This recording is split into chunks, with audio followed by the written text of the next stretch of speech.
Hey guys, apprenticeship কাৰণে notification আহিছে য'ত আপুনি এপ্লাই কৰিব পাৰিব 7150 seat organization notification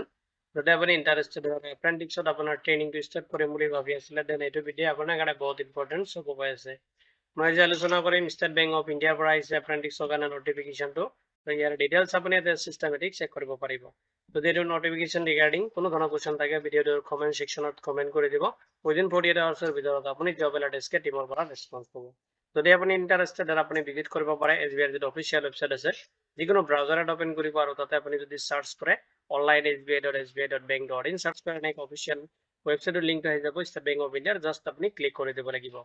আৰু ক্লিক কৰাৰ পিছত ষ্টেট বেংক অফ ইণ্ডিয়াৰ যিটো অফিচিয়েল ৱেবছাইট আছে এটা আপুনি ভিজিট কৰিব লাগিব না আপুনি কেৰিয়াৰ সেকশনত ভিজিট কৰি কিনে আপুনি আপোনাৰ ডিটেইলছখিনি চেক কৰিব পাৰিব তো যদি আপুনি ইন্টাৰেষ্টেড হয় এতিয়া চাওক মই নোটিফিকেশন ডিটেইলছখিনি আপোনাক চিষ্টেমেটিক প্ৰভাইড কৰিম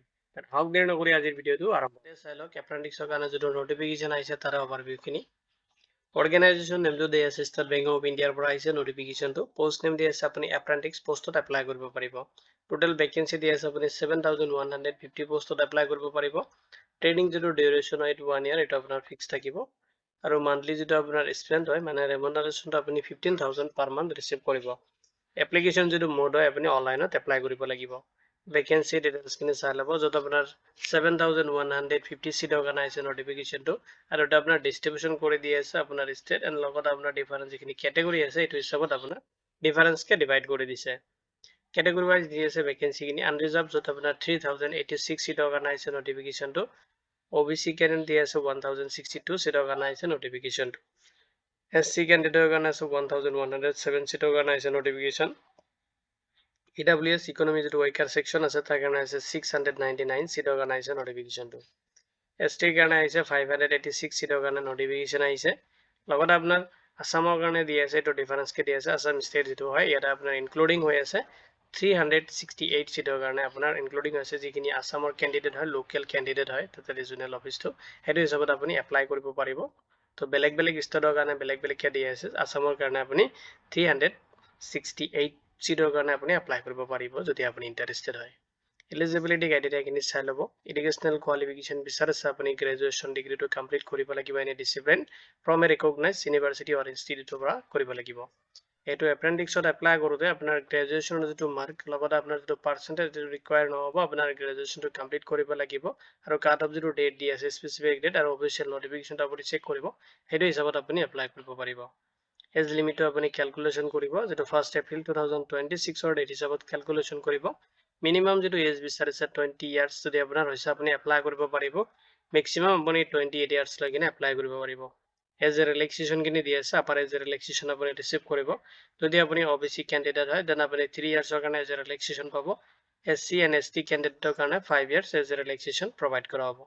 নেক্সট আপোনাৰ PWBD ক্যান্ডিডেট হলে আপুনি 10 ইয়াৰ্সৰ কাৰণে এজ এ ৰিলেক্সেশন ৰিসিভ কৰিব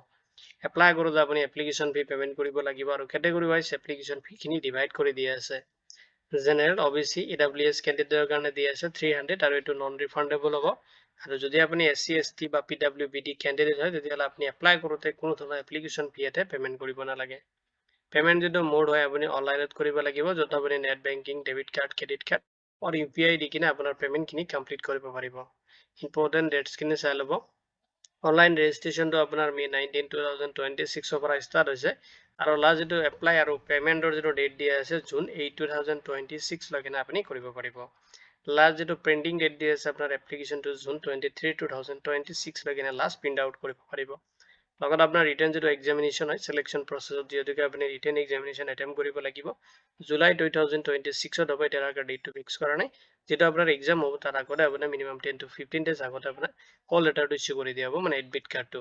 কেনেকৈ এপ্লাই কৰিব যদি আপুনি এসেস কৰিব আছে যেটো ৰেজিষ্ট্ৰেচন পৰ্টেলত তাতে এসেস কৰিব লাগিব তাৰ কাৰণে আপুনি ফাৰ্ষ্টত ষ্টেট বেংক অফ অফিচিয়েল যেটো অফিচিয়েল ৱেবছাইট আছে ষ্টেট বেংকৰ তাতে আপুনি ভিজিট কৰিব কেৰিয়াৰ সেকশনত আপুনি যাব আৰু লেটেষ্ট যেটো নোটিফিকেশ্যন আছে এপ্ৰেণ্টিছ ৰিলেটেড তাতে চাব আপুনি এপ্লাই অনলাইন বাটনটো দি আছে তাতে ক্লিক কৰিব আৰু আপোনাৰ তাতে নিউ ৰেজিষ্ট্ৰেচন বাটনত যাই কিনে ৰেজিষ্ট্ৰেচন প্ৰসেছখিনি কমপ্লিট কৰিব যত আপোনাৰ ৰেজিষ্ট্ৰেচন আইডি এণ্ড পাছৱৰ্ডটো সেট কৰি ল'ব নেক্সট আপোনাৰ এপ্লিকেশ্যনৰ বেসিক যিখিনি ডিটেইলছ আছে লগত আপোনাৰ পাৰ্সোনাল ডিটেইলছখিনি আপুনি ফিল আপ কৰিব লাগিব নেক্সট স্টেপত আপুনি আপোনাৰ ৰিকুৱায়াৰমেন্ট ডকুমেন্টছখিনি যেটো ফৰমেট দিয়া আছে এইটো হিচাপত আপুনি তাতে আপলোড কৰিব লাগিব নেক্সট আপোনাৰ যেটো সিলেক্ট কৰিব লাগিব লোকেল ল্যাঙ্গুৱেজ লগতে একাডেমিক ইনফৰমেশন খিনি আপুনি তাতে ফিল আপ কৰি দিব লাগিব দি কিনে আপোনাৰ যদি এক্সাম চেণ্টাৰ হয় কিনে সিলেক্ট কৰিব নেক্সট আপোনাৰ এপ্লিকেশনটো আপুনি প্ৰিভিউ কৰিব নেক্সট আপোনাৰ ফাইনাল যিখিনি পেমেন্ট ডিএসএ ক্যাটাগৰি হয় সেইখিনি পেমেন্ট কৰিব যদি পেমেন্টৰ অপচন আহিছে পেমেন্ট খিনি কৰি কিনে আপোনাৰ এপ্লিকেশনটো আপুনি সাবমিট কৰিব আৰু এটা কপি আপুনি এজ এ ফিউচাৰ ৰেফাৰেন্সৰ কাৰণে প্ৰিন্ট আউট ৰাখিব ইম্পৰ্টেন্ট যিখিনি লিংক আছে মই এই ভিডিওৰ ডেসক্ৰিপশনত প্ৰভাইড কৰি দিম লগতে আপুনি জব এলাৰ্ট এসকে পৰ্টেলতো চেক কৰিব পাৰিব যদি এটো ৰিকুৱাৰমেন্ট ৰিগাৰ্ডিং মানে এপ্ৰেন্টিক্স ৰিগাৰ্ডিং কোনো ধৰণৰ কোৱেশ্চন থাকে আপুনি এই ভিডিওৰ কমেন্ট সেকশনত কমেন্ট কৰি দিব উইদিন 48 আৱাৰ্ছৰ ভিতৰত আপুনি জব এলাৰ্ট এসকে টিমৰ পৰা ৰেসপন্স পাব ভিডিওটো চোৱাৰ বাবে ধন্যবাদ দি কিনে আজি ভিডিও মই ইমানতে সামৰিছো